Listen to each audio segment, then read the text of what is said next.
Your wings don't stay crispy, and I'm going to show you why mine do. Welcome to Chef John Cooks. Today I'm going to show you how to get wings as crispy as they get without breading. Remember, I'm here teaching methods, not recipes. I picked these wings up from Autos. I'm going to show you how to dry brine them. To dry brine the wings, we're just going to need kosher salt, baking powder, and optionally you can put some white pepper in. Sprinkle the dry brine onto the wings. And then mix.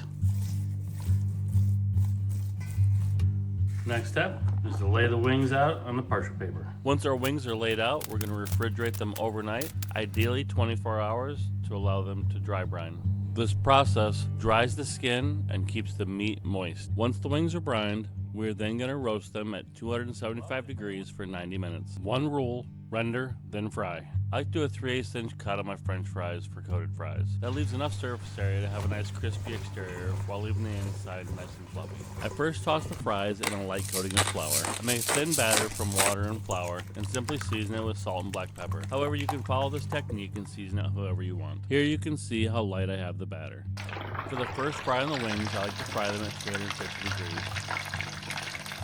Toss in the fries and then coat them well. I remove the wings when they start to get nice and golden brown. During the resting process, the moisture will evaporate from the skin, and then when we refry, they'll be uber crispy. I missed a video of this, but you want to drop the french fries in one at a time and allow them to start to set before you mix them and then break them up.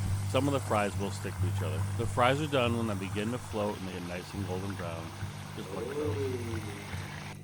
For the second fry on the wings, I like to go to 375 degrees and get them super crispy. Simple toss, hot sauce and butter, nothing more.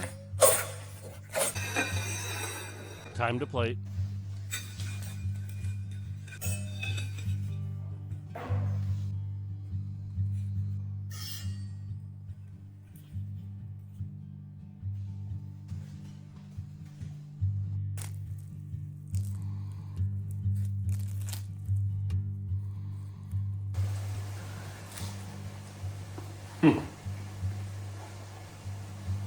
Hold up.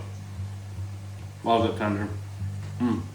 Thank you so much for watching this lesson. I hope you learned something. Remember, always cook with love.